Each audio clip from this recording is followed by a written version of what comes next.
everybody. Zachary Levi here in the heart of London's famous West End. Behind me is BAFTA, the British Academy for Film and Television Arts.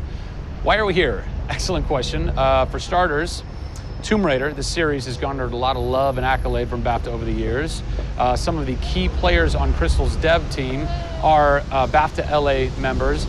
And to top it all off, legendary video game composer Jason Graves is a BAFTA winner. We're going to catch up with him in just a bit, but first, a little trip to Raleigh, North Carolina, where we go behind the scenes at Jason's recording studio. These are the final hours of Tomb Raider.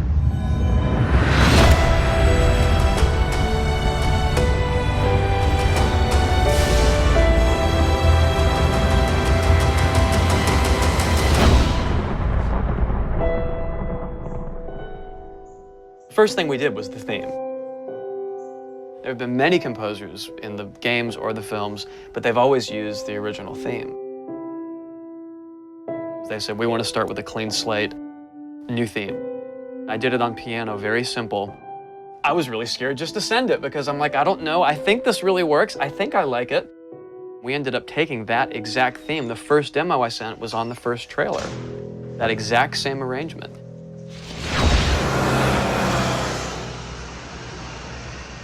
So, Jason, currently you're working on this reimagining of Tomb Raider. When you're taking on a new project, what are the things that attract you to that project? The heritage of a particular game, I think obviously. And don't even get me started on Tomb Raider. I literally almost drove off the road. I was on the phone with the audio director. Like, oh, stoplight! And I had to pull over a little bit to not hit the car behind me. What I loved about Tomb Raider, what really drew me to the project was they had no pre-existing conditions. Because they wanted to get out of what it used to be. They wanted something new, they wanted something fresh. Jason's done hundreds of games at this point. He was an easy choice for us to go with on paper because he has such great experience. I listened through a lot of different material from a lot of different composers. I was really taken by how well he did the intimate stuff. The textures and the real, intimate and vulnerable bits that we needed to highlight in the game were a great match for us. What is square one for you when you start wrapping your head around it going, this is where I feel like this world is going to exist? Main theme, call me old-fashioned. Then it was a matter of finding out what kind of percussion would work. And always going back to the melody and the theme, because that's kind of the heart of the game.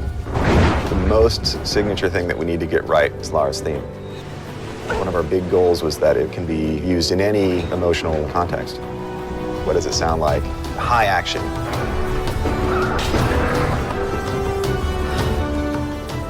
What does it sound like when she's in pain? For music, the gameplay and the concept art, especially with the scavengers and kind of the shanty town, corrugated metal, how everything's kind of this amalgam of different stuff that they found on the island. I was like, that's what I want the music to sound like. The bad guys are playing the music now. Alex said something like, it'd be really cool to have something, chains on a metal board or like you're banging a metal fence. 2 weeks later, Jason calls me up and he's like, so this guy who's like this sculptor who lives right around the corner from me, I was talking to him about the idea of creating an instrument. And I'm like, that sounds completely insane. We have to do that. Tackling the score to one of the most iconic franchises in the world brought a unique challenge. How best to capture the emotional timbre of the characters and island in music? People, I give you the instrument.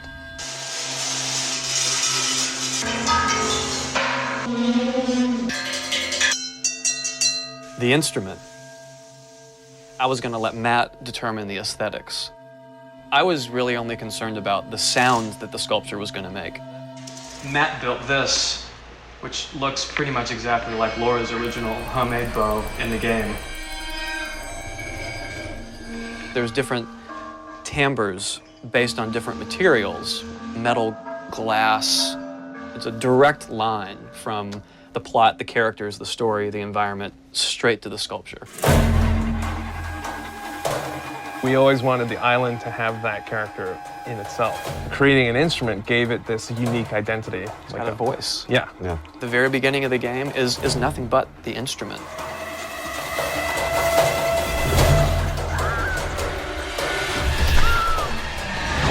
Who do you look at in video games or in film that you go, what they've done has shaped who I am and what I do for a living? They're all dead, unfortunately. What? Yeah, I know. It's classical composers. All classical? Yeah, I'm kind of going directly back to the source. Yeah. Prokofiev's, Tchaikovsky. Even for some of the scary stuff, you've got Penderecki, who's a Polish composer. Actually, he's still alive. It kind of goes back to ballets or opera, which is kind of the precursor to film and video games. You know, they were telling a story. Yeah. And that's what I love about that music. It tells a story. Even if you don't know the plot, you can listen to it. And film music's the same way. It's tough with games to do things that are subtle. You want to make Lara relatable, make her realistic. Got another one. She went down over there. Tell her story from the beginning and show how she became the superhero she becomes. One of the first things that I ask any developer is the emotion. Because to me, that's the biggest thing that music can do in a tenth of a second. The music just, it nails the emotion. Wow, that was amazing, huh? I personally don't think I've ever sounded so good in an interview before, although Jason, Jack, and Alex are audio savants, so that would make perfect sense. I cannot wait to jump into this game, not just for the amazing action, but the emotion and mood and tone that they're going to set with their incredible skill. Tune in next time for a special secret announcement that is going to change the way you play Tomb Raider forever. See you soon.